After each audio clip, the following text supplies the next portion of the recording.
Kensington. At this time, if you feel willing and able, please stand on your feet and let's release the sound of joy in this place.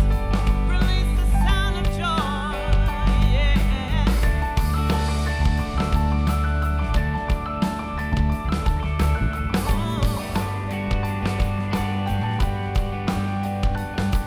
There's beauty in my brokenness.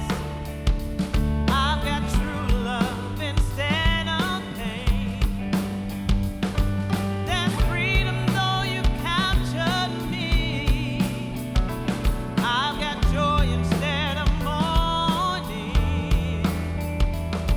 There's beauty in my brokenness. I've got true love instead of pain. There's freedom though you captured me. I've got joy instead of mourning. You give me joy down deep in my soul, down deep in my soul, down deep in my soul. Yes, you give me joy down deep in my soul, down deep in my soul, down deep in my soul. There's beauty in my brokenness. I've got true love instead of pain. There's freedom though you captured me. I've got joy instead of mourning. You give me joy down deep in my soul, down deep in my soul, down deep in my soul. You give me joy down deep in my soul, down deep in my soul, yeah.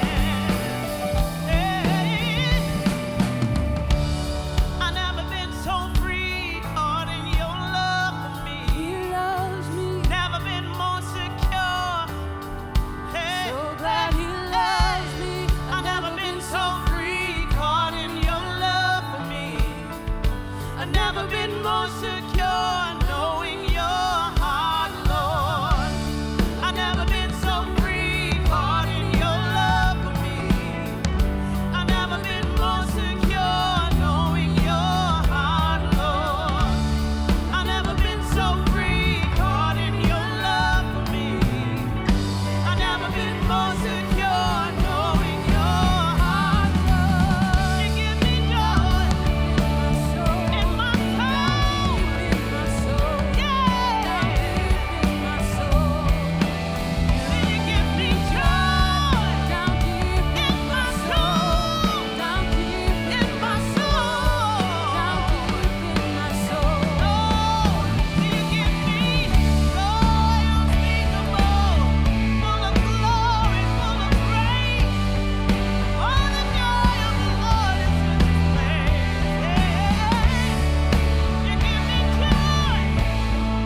You give me joy.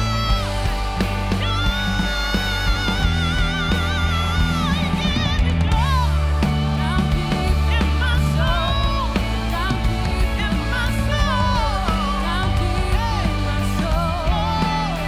You give me joy. Down deep in my soul, down deep in my soul, down deep in my soul. You give me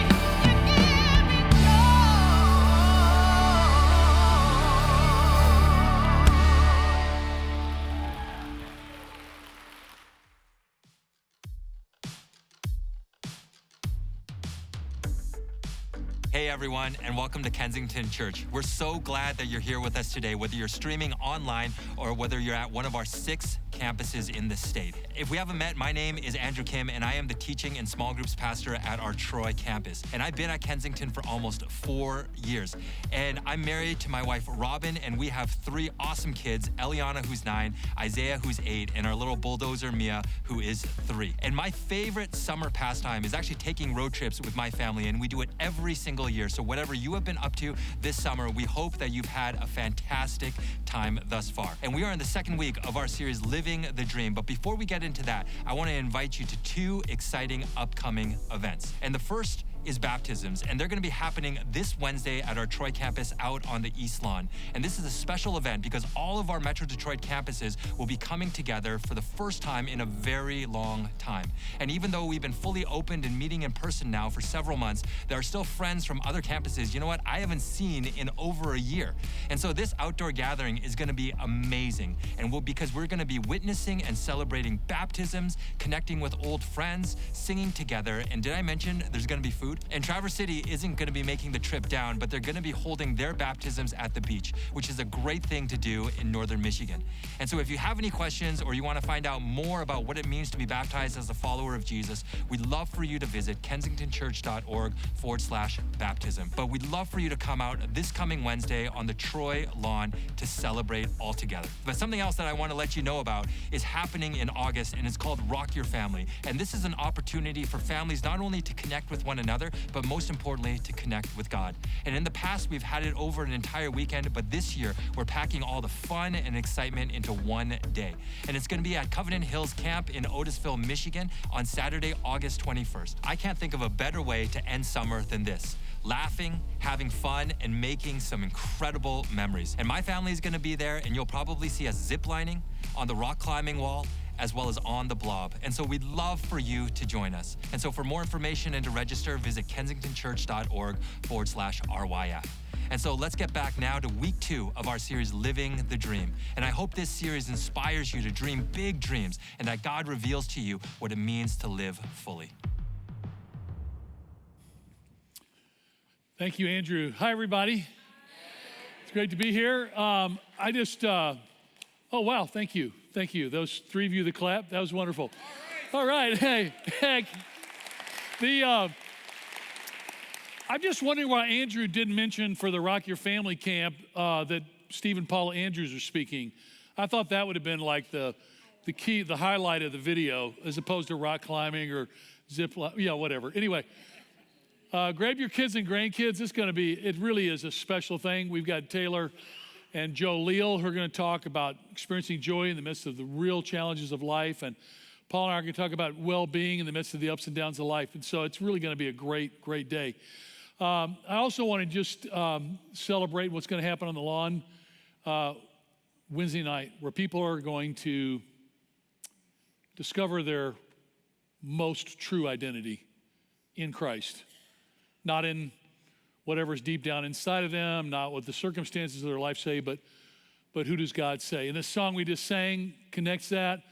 The song that you're going to hear right now. And it's interesting, when I think this whole idea of who do you say that I am, we have a lot of phrases for each other. Like, I think to my life, I think as a kid, my Aunt Lucy thought I was really smart and really cool, and she called me the professor. And on my dad's side of the family, that's a name that has stuck with me to this very day among members of the family. And then I remember my high school basketball coach called me Dumbo, for Dumbo the Flying Elephant, because that's maybe some of my lack as a basketball player. And that was a pretty demeaning phrase. And I actually turned it into something valuable by leading the city of Memphis my senior year in foul outs. And just part of my incredible ability. But I think of the names that we give to each other sometimes when we're hurt or in the heat of the battle, or the things that we say to each other sometimes when under the influence of an extra drink of alcohol or some other moment, where those names or what people said we were become hurtful and painful to us. Are you with me on this? And all of us have experienced this. And so today we're going to look at the life of Gideon as a person who was really like us, trying to understand, like, who am I really? Like, what's going to be my story in the midst of the challenges of life? Who am I? Who does God say that I am? Who do other people say? What really matters when we come to that? Okay? So this next song is going to be right in the wheelhouse of where I hope we would go today. So listen carefully.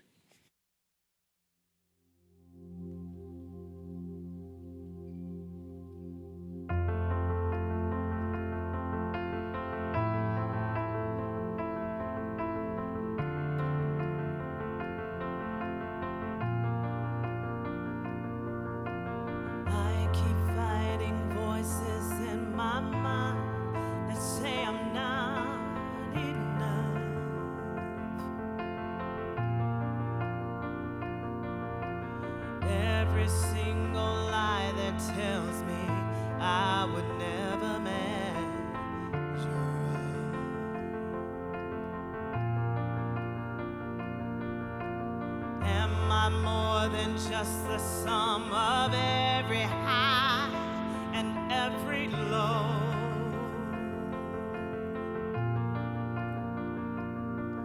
Remind me once again just who I am, because I need to know.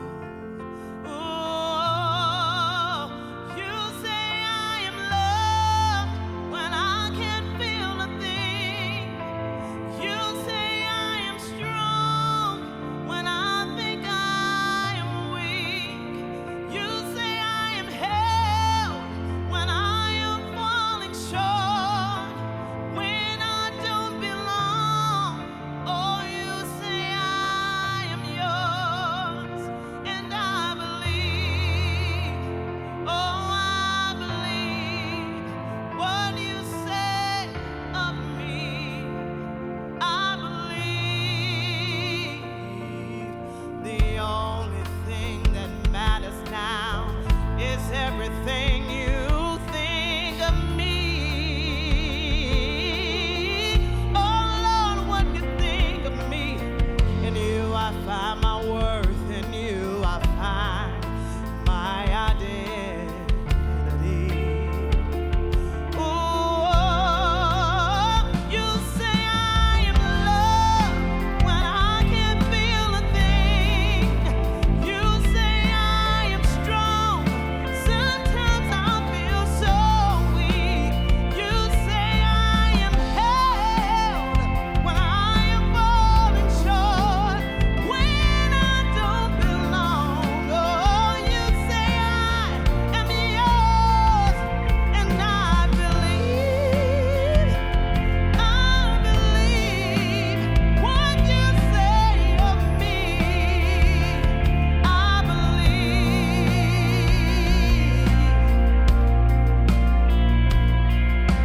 Taking all I have and now I'm laying it at your feet. Everything, every hurt, every word. In you I find my worth, in you I find my identity. Oh, you say I am loved, I can't feel a thing. You say I am strong, sometimes I feel so weak. And you say I am held when I am falling short, when I don't belong. You say I am yours, and I believe. Oh, I believe what you say of me. I believe. I believe. Oh, I believe what you say of me. Yes, I believe every word that you say of me. I believe what you say of me. Oh, I believe.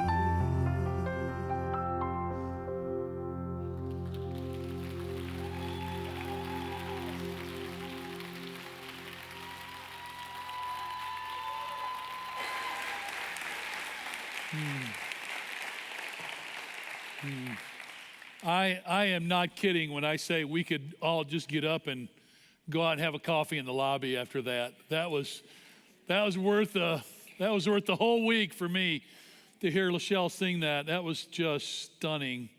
And it's true.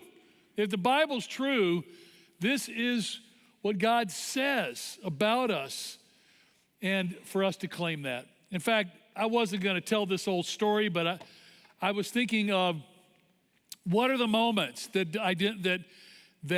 define your life. We have this live training, which Michaela is going to talk about in an interview on video in a little bit, but where it's all about what's your identity? Who does God say you are? And how does that get lived out? And that's a thing we offer to people here that we learned from Dave Gibbons and the team of people. And it really is an amazing thing to sit down with a group of people and to think back on the moments of your life that started to shape your identity.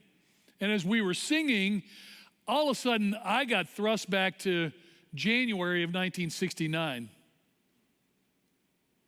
was 12 years old.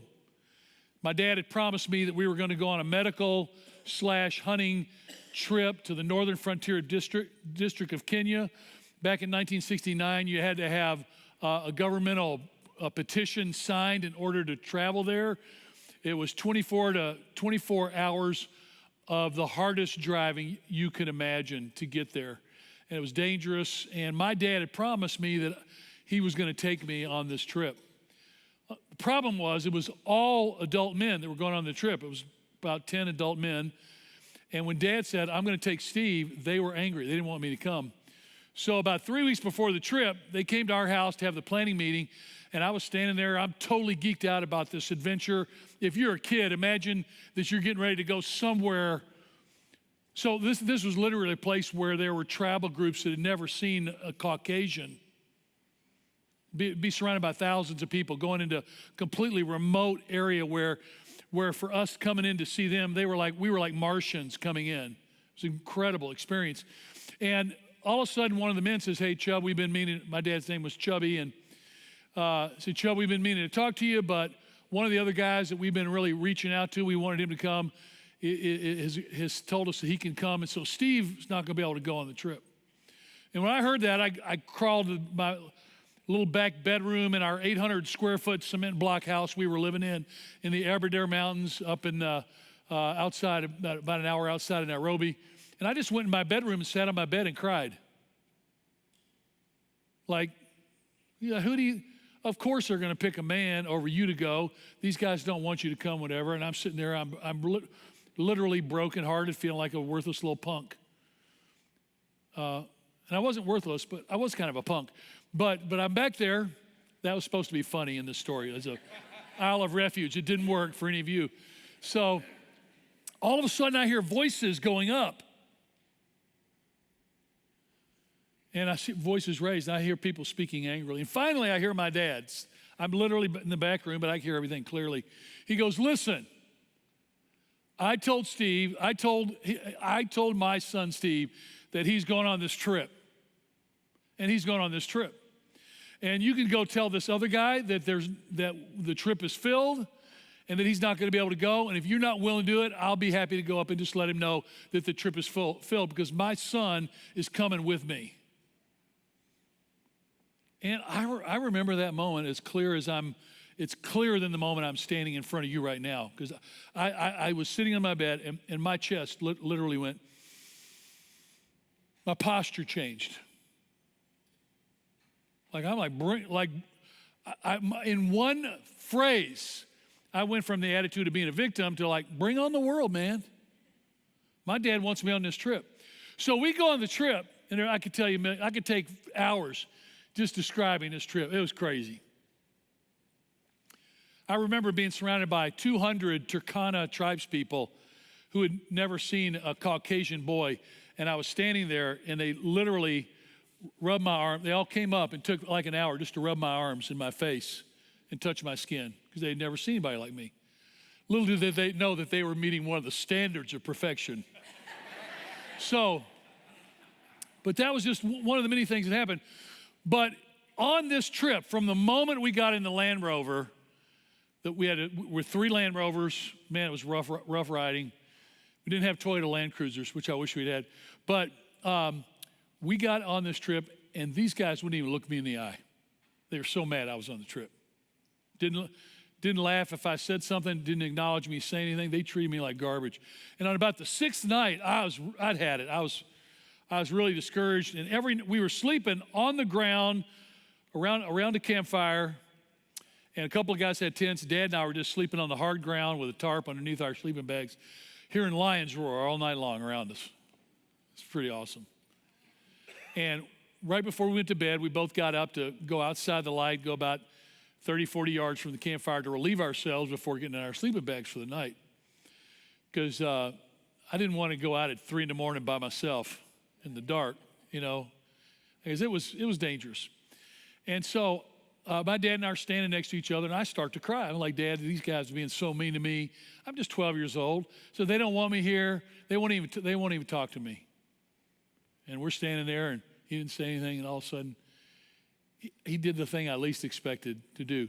He elbowed me, not in a hard way, but just in a funny way, and he kind of knocked me off balance, which that wasn't the right moment for that. And in the dark, I can't see his face. I can see his face because I know his face, but it was dark. It was completely dark. We were out in a very dark night, but I can imagine his face. But he turns to me and he goes, "Are you kidding me?" He says, "You and I are having the time of our life." He says, "Who cares what these guys think?" Those two incidents totally changed my whole life.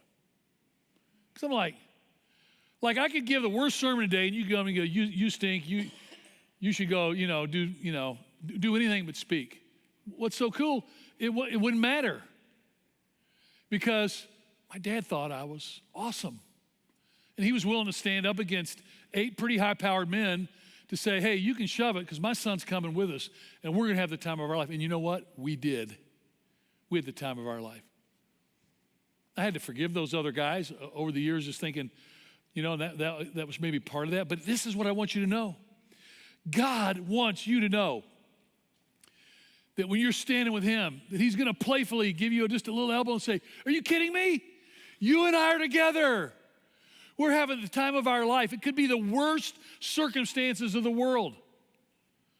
There's a true story, because I saw a video of this guy, this Chinese pastor who was in prison during the Cultural Revolution. He was in prison for 50 years.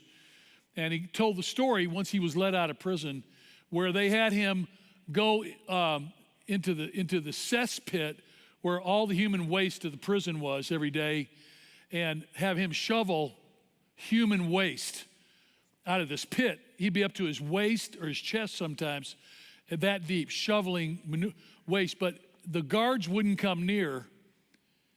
And it was the only place for 50 years that in the cesspit, he could sing to the top of his lungs praises to Jesus, and nobody would bother him. I'm telling you, you get this identity thing square with Jesus, it's not going to stop you from making terrible mistakes and being dumb, whatever, but you're going to know you're valuable. And this is what God wanted Gideon to know. That's why this been one of my life themes forever. Hope, Proverbs 13. It says, "Hope deferred makes the heart sick, but a dream fulfilled is the tree of life." In other words, when you want to know that your life matters, man, it's pretty exciting. You got a job to do. You got a mission to do. I've got a daughter right now who's up in New York. Got a really, really successful job, but it's not her calling. So it doesn't matter how much money she makes, because she knows enough of her identity with God that God made her for something more. And God made you for something more. Don't leave here today. I am not worried about how many mistakes you've made. From this moment, Jesus wants to take you and say, you've got a mission and a purpose that's bigger than you. And so that's what we're going to talk about today. So let's take the offering, and we're going to receive the offering, and I want to celebrate again our identity as a church of being on mission with the world and with what God is doing in the world. It's pretty exciting. I want to say over this last year and a half, incredible things have happened. I want to thank Danny Cox and Jim Mays especially for great leadership during this time. But I was thinking just this summer how above and beyond our regular giving, Kensington people gave $250,000 for Jaya to outfit the hospital that we built years ago in Davlas Varam Rajamundry area. And then a month later, you gave over $300,000 to help launch our goal of launching 1,000 churches in remote areas of northern India. And then last Saturday, we did the Hope Water Project, and we're almost to $75,000. And that's just the last 2 months. It's pretty awesome. And because we get to live for something bigger than ourselves. Because here's the thing I want you to know as we get to Gideon's life. If you never resolve your true identity, guess what you spend your life doing? Thinking about your identity. The cool thing is when you know what Jesus says about you, you don't think about your identity anymore because it doesn't matter. You know who you are. Then you go think about how you can be a blessing to other people. That's what Annie Laser did. Anybody watch Annie Laser she's a Kensington girl from Groves, Birmingham? She won the 200 meter, she won a bronze medal in the 200 meter breaststroke. And her dad was in a small group with me for 16 years. He died in his sleep suddenly and unexpectedly 2 months ago. So she had to go to the Olympic trials in total grief. She won the 200 meter breaststroke, beat Lily King at the Olympic trials. And then she came from behind in a miraculous race. But here's the amazing thing about Annie Laser, because she knows her identity in Christ. The South African girl won the gold medal and set the world record. And at the end, Annie didn't celebrate at all. She just turned to the girl, South African girl, and was like, "You're amazing." You could see her say it on television. "You're amazing. You did such a great job." In her greatest achievement of her life, she was thinking about the girl from South Africa. And then later, she and Lily King were interviewed on international television, and all she did was talk about how awesome Lily King was and what a great person she was. What does that tell you about Annie Laser? She has a strong sense of identity because she doesn't have to think about her identity. She's free to think about other people. This is really cool. So, when we think about Gideon, this is the principle, and Jeremiah Roy did a great job writing the message for all of us today, and I love so many of his notes. God's voice is bigger than our circumstances. That's really a theme for today. I know that some of you are in a tough situation. I know that a lot of us are struggling with trauma, things that haven't gone our way. And I think when I heard on the news that they were talking about this fall about us starting to lock down again, man, I just like, anybody else? I mean, I literally went into depression for 24 hours. I'm like, oh my gosh, oh please don't. I'm not judging the decision. I don't want to do that. You know, I want to be free to enjoy my life, right? But we're living in these disappointments. That's what Gideon was facing. So let's hear how big God's voice is. Look at Judges 6:11. Going to take the next 20 minutes and just have some fun with this. The angel of the Lord came and sat down under the oak in Ophrah that belonged to Joash the Abiezrite, where his son Gideon was threshing wheat in a winepress to keep it from the Midianites. Now, if you were here last week, you remember that we were talking about how the Midianites would come at the end of the harvest for 7 years in a row, and they would steal all the harvest. They'd come in their camels. They were fearsome warriors. They were overwhelming numbers to the people of Israel, and they had over 7 years just basically stolen the dream of the people of Israel. And if you were just reading the Bible at face value, this verse wouldn't mean anything to you, that Gideon was threshing wheat in a wine press, unless you knew what a wine press was. A wine press sometimes would be a big vat where you'd cure the grapes and you do all the stuff. Or sometimes it would just be a low, kind of stony thing settled down into the ground like in a pit. It was like in a pit. So normally when you thresh wheat, where would you thresh it? Out in a field. And you'd go where there was wind, and you'd throw the wheat up in the air, and the wind would blow the chaff away, and you'd have your wheat. Well, he's hunkered down in a barrel or in a little indented pit, and he's threshing wheat like this. I don't know if he had a fork or what. And he's hiding from the Midianites, and he's really discouraged. Wouldn't you be after year of disappointment? And the angel of the Lord appears to him. Now, for those of you that are new to the Bible, one of the most wonderful studies you could ever do in your life, you want to know what Jesus Christ is like, or what it's like for God to intend to reveal Jesus in human form to us. Study in the Old Testament, that's the part before Jesus shows up, where the angel of the Lord would show up. Because he would show up in visible form. And he would talk to people. He'd sit with people. He'd eat with people. It was like a foreshadowing of what Jesus was going to do when he came. So the angel of the Lord comes and sits down under a tree with Gideon. It's pretty awesome. But Gideon's scared. He's hopeless. He's hiding. His emotions are wrecked. His actions are kind of weak, and he doesn't have a future. And the angel of the Lord appears to Gideon, verse 12. You're going to love this. This is got to be a top 10 verse in the Bible. So here's Gideon. You know, he's flicking the wheat. And all of a sudden, the angel of the Lord shows up. He's by an oak tree. And he goes, "The Lord is with you, mighty warrior."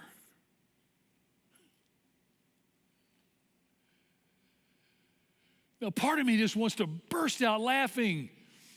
That is not who he is right now.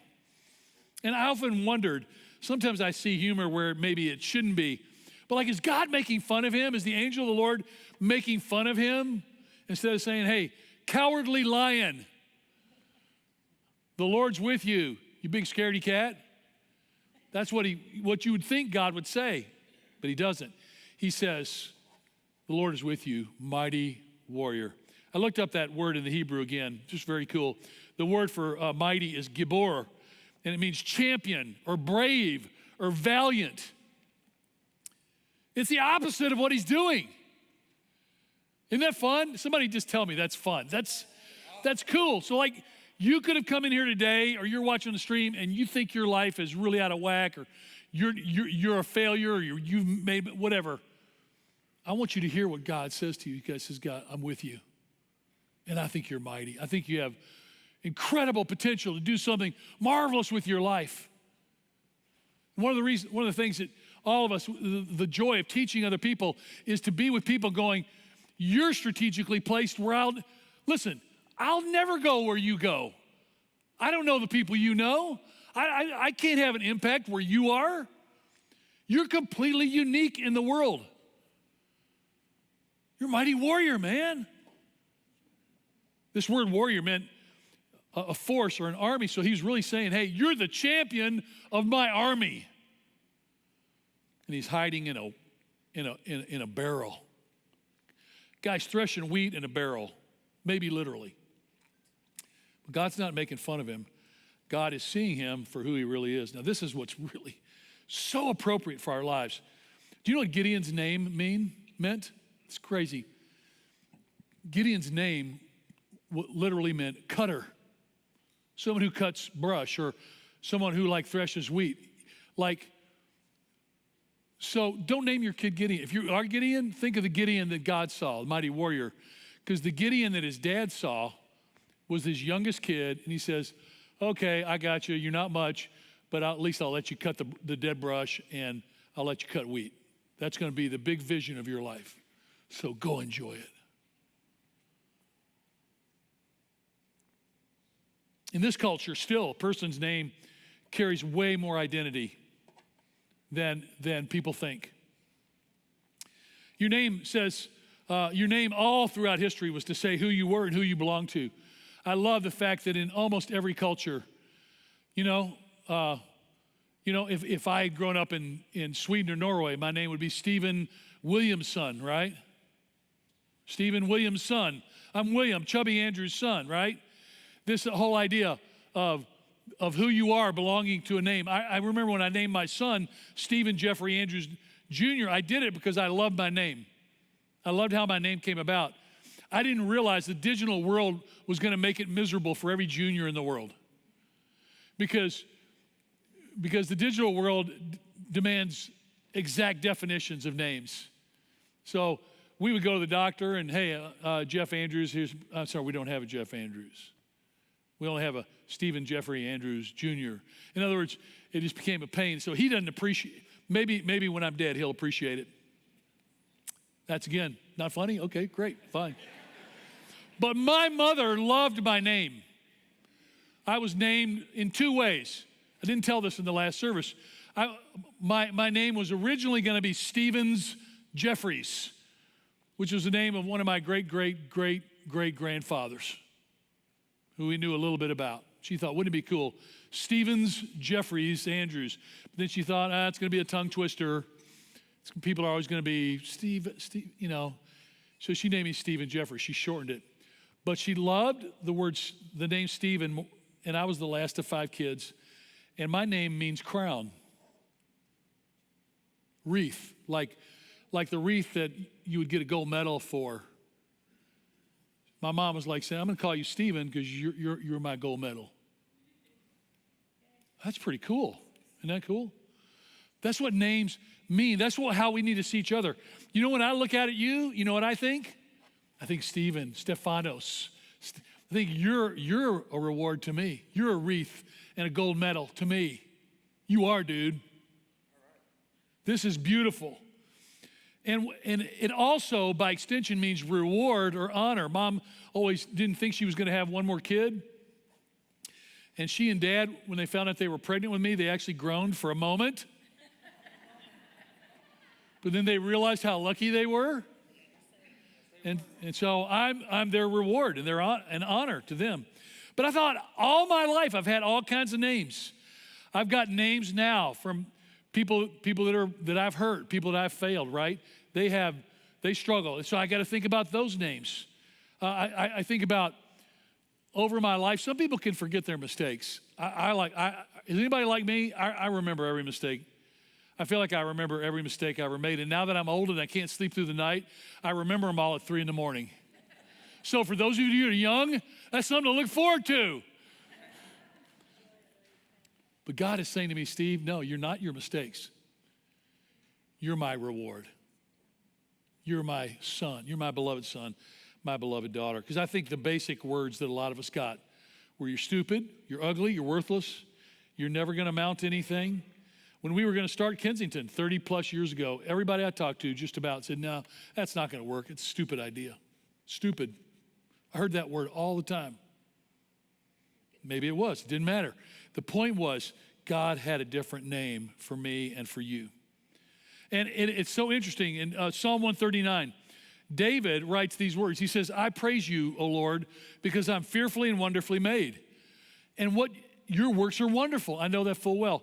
I remember somebody retranslated this verse years ago in modern English and said, I praise you because I'm fearfully and wonderfully made, and I know that you don't make no junk.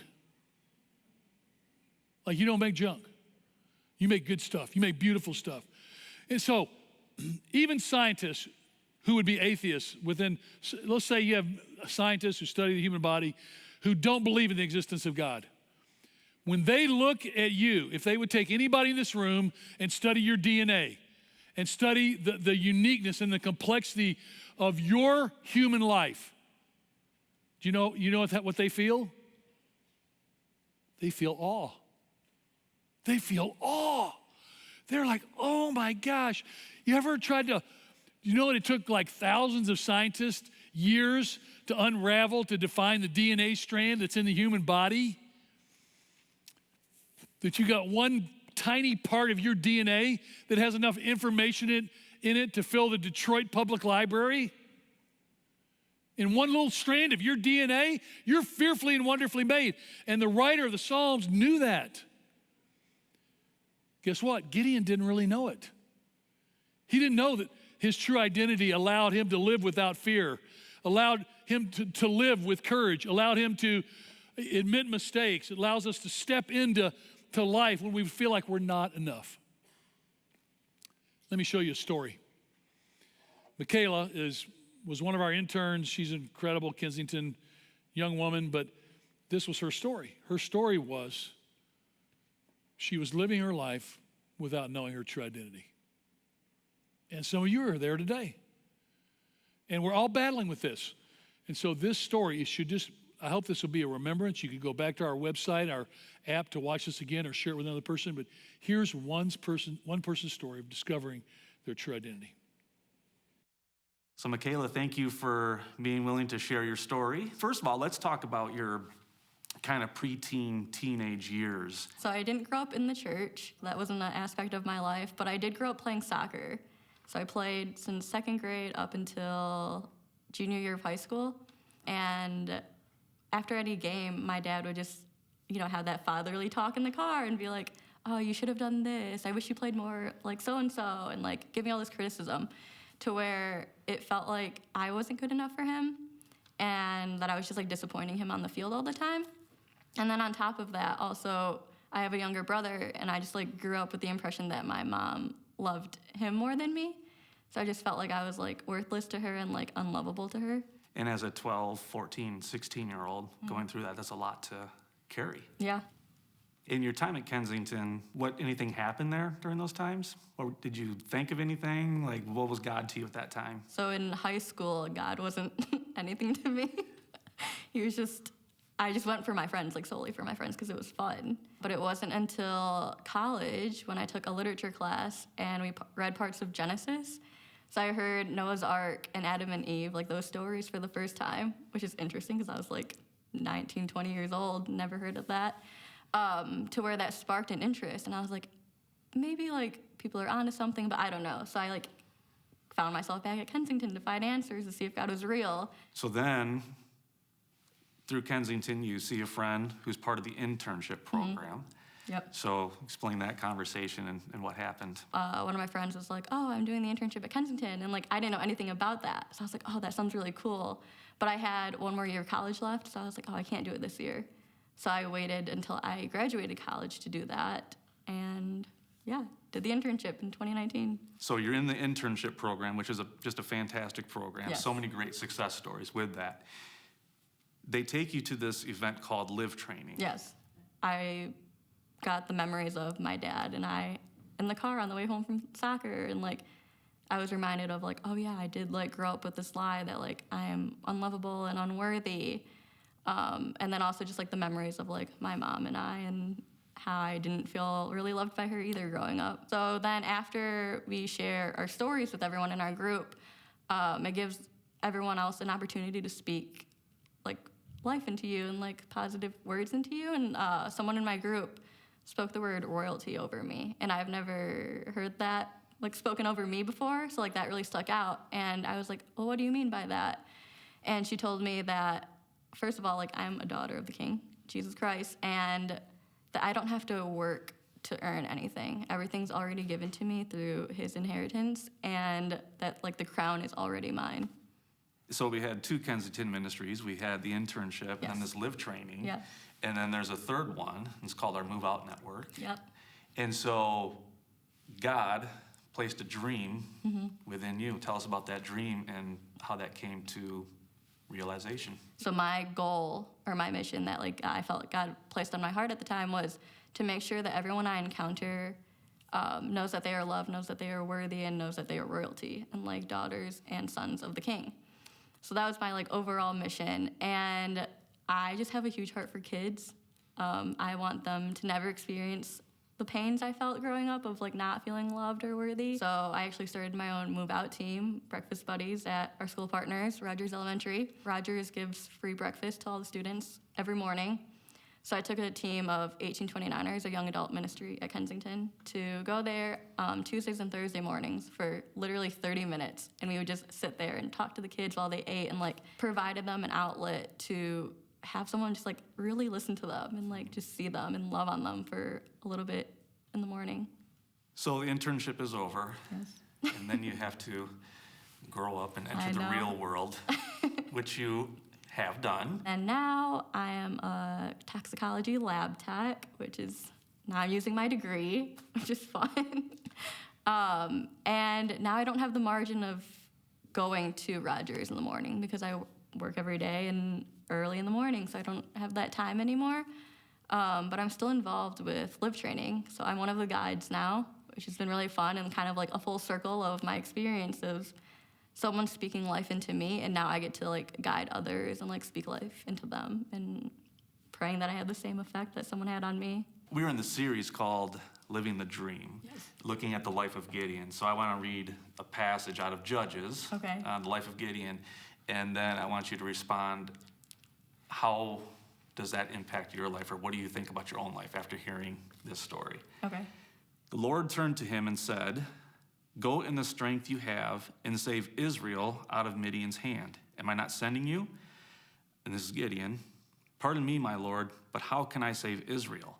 My clan is the weakest in Manasseh, and I am the least in my family. And the Lord answered, I will be with you. How does that hit you? I feel like I'm the weakest in the clan. Just like not having that biblical background of going to church or anything. Like when I first started my faith, I was like, oh, I don't know enough. So I felt like I was less than in that. And then just my childhood of growing up with my parents and like me going into the internship and like not really having the support of my parents. Again, I feel like I'm like the less of the clan, and it's been really cool because like God has been with me through this whole journey, and like I've grown and I've become a lot stronger with him, and like that's really powerful that like God can do that alone.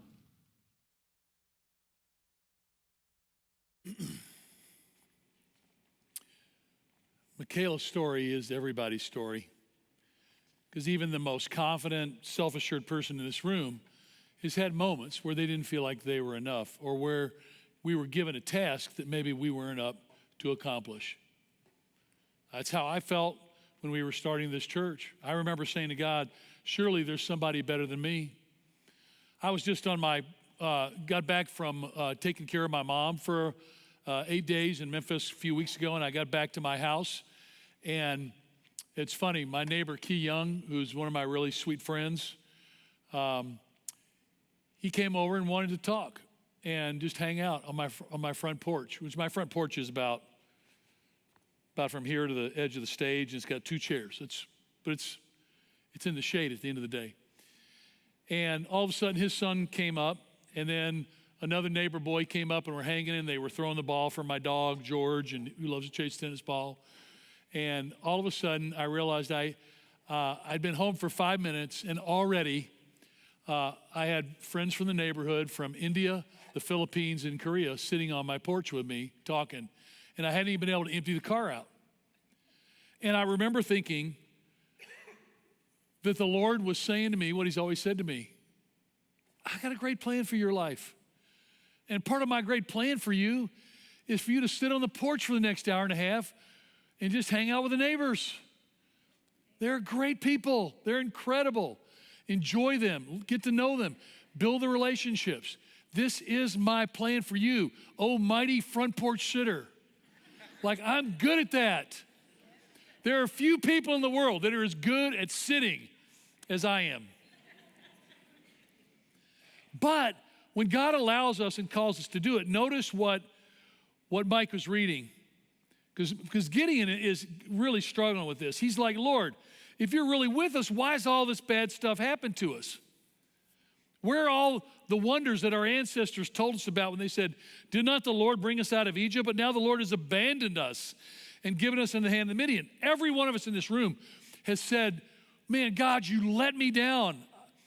When loved ones die, I have endless times been at funerals or funeral homes and talked to people, and they're like, God, let us down. Like, we all feel that.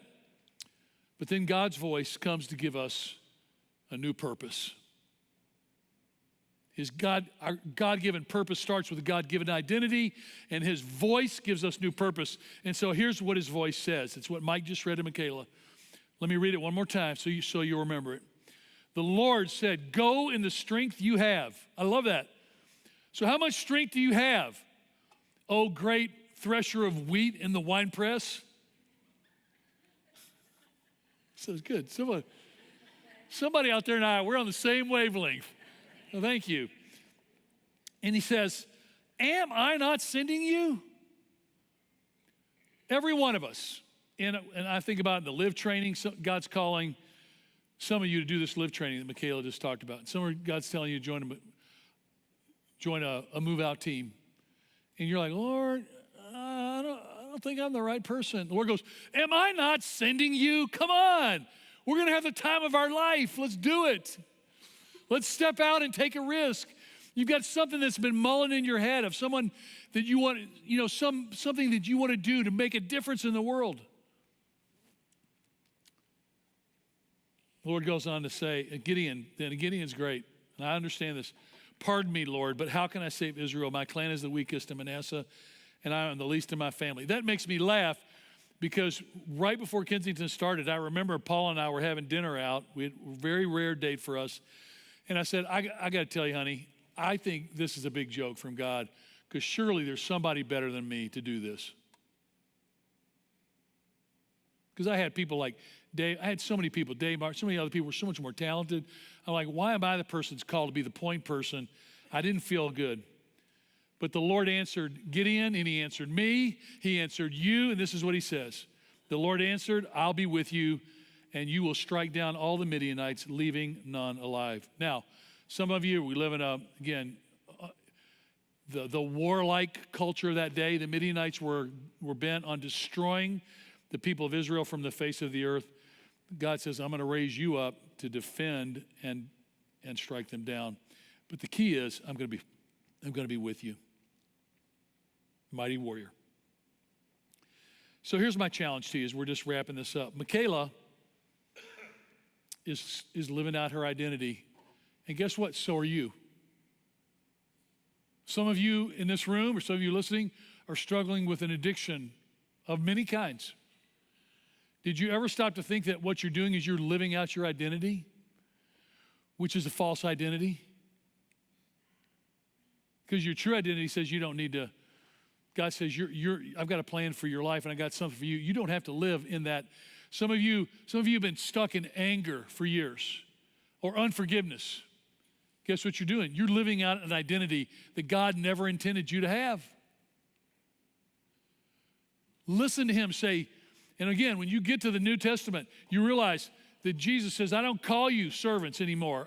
That's what big shots do. He says, I call you my friends, and I tell you everything. God says, you're my beloved son to Jesus, and Jesus lets us know that we're part of that we're God's beloved sons and daughters. And so part of it is learning to listen to God's voice to say, I'll be with you. I want you to know that God's voice is for you. Judges 6:16, again, remember this phrase. Take a screenshot of this, will you? And just think about this. The Lord is answering you, whatever your circumstances of life. I'm with you. I'm going to be with you. I'm not going to leave you alone. I'm going to be there till the journey's end. Last Saturday, funniest thing, I just thought it was a cool moment. Erin Brissett is our campus director for the Birmingham campus, and she's one of our leaders of our global partner engagement. She leads the Hope Water Project for us now, and she's been kind of new to that the last year. But man, I mean, she is energy personified. So we got all these people running, we got people serving, hanging out. It's a really fun day. Is the 5K, first person that comes around, the winner of the 5K, Erin's on the microphone at the finish line, and she's going crazy. Wow, here comes Bill. Unbelievable, girl, what a great job, you know. And then 45 minutes later, here comes Basil and Mervet Dino and other people. And of course, I can make fun of them because all I did was stand and look good at the finish line. So she, about midway through the 5K, all of a sudden she stops. She's got the mic in her hand. All of a sudden she pulls the mic and she goes, should I not be doing this? Should I shut up? Wow. If you meet Erin, she's super confident, incredible person. But all of a sudden, she's living out her identity as mighty warrior. And all of a sudden, she hears a voice in her head. Oh, you're talking too much. You're just blabbing. Come on, lady, shut your mouth. Where does that voice come from? And you know what I told her? I said, you're the best MC we've ever had. And so she just went back to, yeah, way to go. Yeah. And you know, and because she's like, no, okay, for a second I forgot who I was. Now I know who I am. I'm the encourager of the Hope Water people right now. This is what God's called me to do. Ah! And she was fantastic. You know what the tragedy in the world is? When people hear that dirty, nagging voice, it says, no, you're a piece of crap. You're garbage. You're over there threshing wheat in a wine press barrel, you loser. But you know what? Jesus comes and looks at you and goes, man, I got a plan for you. You're awesome. Your life's not over. Man, I'm working. You're my beloved son. You're my beloved daughter. You are my mighty warrior. Gabriel, I forgot what it was in Hebrew. Okay, I was going to be really cool and say the Hebrew phrase. Totally butchered it. Darn it. Okay. Okay. God wants you to know that the fears that are all around you cannot stop you. And they cannot deny the truth that you were fearfully and wonderfully made. You have a unique and great impact to make in the world. Whether it's sitting on your porch or taking the microphone at the Hope Water Project and cheering your brains out for people, everybody's got a great call and great purpose, and only you can fulfill that purpose. And I want to finish with this. Psalm 121 says, I lift my eyes up to the mountains. Where does my help come from? Man, I love this. I read this psalm over and over when my dad died. The Lord will keep you from all harm. He will watch over your life. Do you hear that? He'll watch over your life. You're not alone. He's with you. The Lord is with you. The Lord will watch over your coming and going, both now and forevermore. What does coming and going include? Everything. He's like, I'm with you in every step of the way, every step of the journey. I'm with you, and I am not going to give up on you.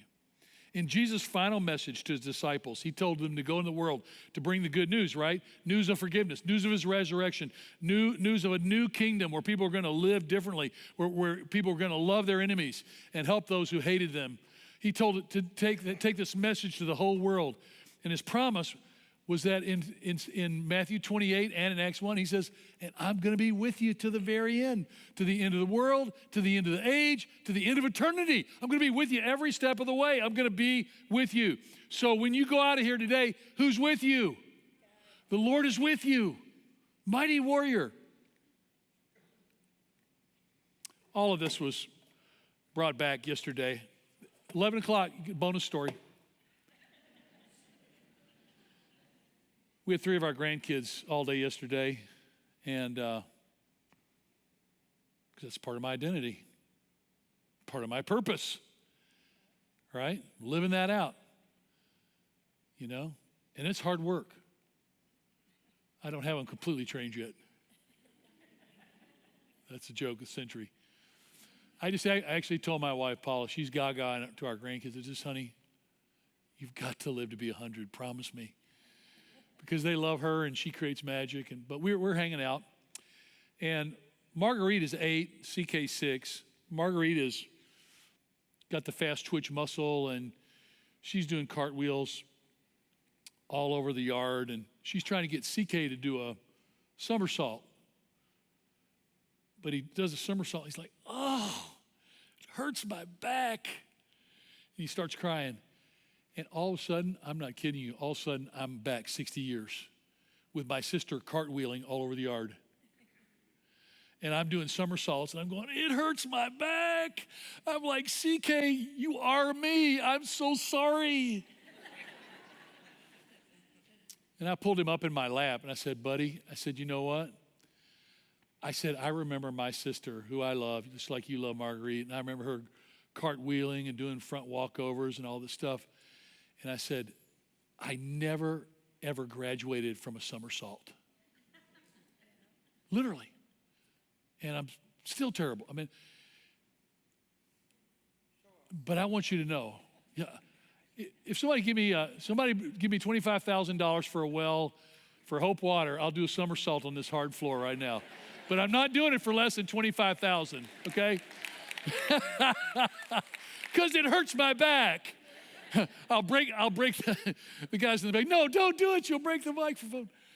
But I was just holding CK, and I didn't say a lot to him at that moment. But he's one of my buddies, and I just held him and kissed him, and I don't know what his story's going to be, but it's not going to be athletics. And but you want to know something? To me, he's worth more than the universe. He's awesome. He's such a cool guy. But man, I thought the world's going to sling junk at him. Oh, you can't even catch a ball. What is your value? Oh, you talk fun. Whatever it is, I'm telling you, Jesus Christ came to inaugurate a new world where if we were seeing people through his eyes, we'd see every person as completely marvelous, unique, and that to bring that out of each other is what the church is called to be. And someday, CK is going to remember that his Gimpy thought he was amazing, right? That memory will come back. And this last song is a perfect illustration of what God wants you to hear today about your identity. As you hear this song, as we wrap up the day, I want you to listen for the words that Jesus is calling you, because when Jamie Winship was here some years ago, he talked to us a lot about what are the names that God has a new names for us all the time, because he's building new stuff and just hear those names. And if you're hearing negative words, I can promise you they're not from Jesus. They're not. But hear those words of beauty that Jesus is speaking to you. Okay, Lord, thank you. Thank you for this wonderful hour to get to hang out with these incredible people who I love and appreciate. Lord, you're using the men and women in this room and on this stream. People have a heart for the world and a heart to love and a heart to care, a heart to give, a heart to forgive, a heart to believe the best. Lord, you're doing this in us. And sometimes the work's not as fast as we'd like. But it's just so good to know that you're not finished with us and you're never stopping, and that you're with us to the very ends of this journey into eternity. We thank you in Jesus' name. Amen.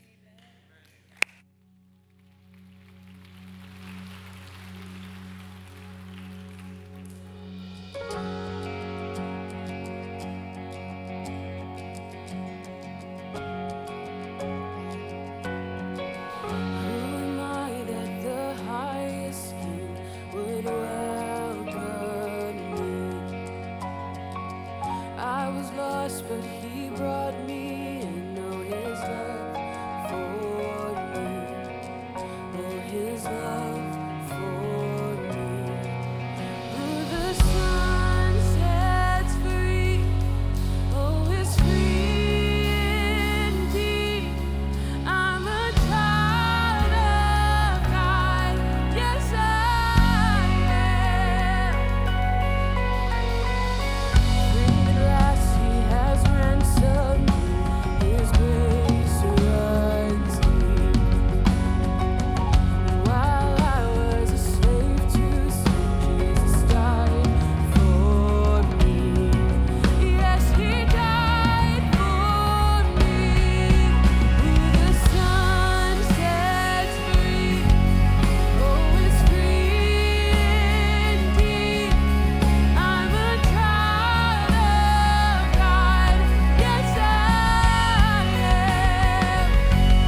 Thank you. You guys are just, wow. I would really encourage you this week to, if you're having a bad moment, or even if not, go back to the Kensington app on your phone and pull up this service today. You don't even need to listen to me, but listen to these 3 songs that these 2 amazing women sang today from at the beginning of the hour till now. It's like everything you need to know. It's like the whole sermon of the truth of the Bible is wrapped up in those, in who God says that you are. And I want to tell you, with your spouse, with friends, with your children, with your parents, with people at work, boy, if we could package today and go out there and see people like go, man, I see the worth. I'm starting to see the worth that God sees in you, and it's amazing. And we start to see that in each other. Wouldn't it just be, it would be so off the charts phenomenal if we, and my wife, if she were here, she would say, she was a Kensington Kids staff person for 26 years. And she'd say, you know, when a kid was really acting up, one of the things that would get him calm, one of the things that she would always do is she'd always try to get him calm enough where she could put her hands on the sides of their face and just very gently hold their face and get him to look her in the eye, because she wanted to tell them how infinitely precious they were. I thought, this is what Jesus came to say to us, and that we have a chance to say this to the world. So mighty warriors, wherever God leads you out this week, if you've never trusted Jesus, he's calling you. He loves you. Maybe you're going to be baptized Wednesday night and celebrate that. It's a new name, forgiven, resurrected, eternally loved by God, safe, secure, protected, all these things. And then some of you need to step into that live training. Would be absolutely incredible. Well, I can't tell you how much fun it's been here to be today. I'll see you soon. Thanks for incredible joy. Let's do it. See ya.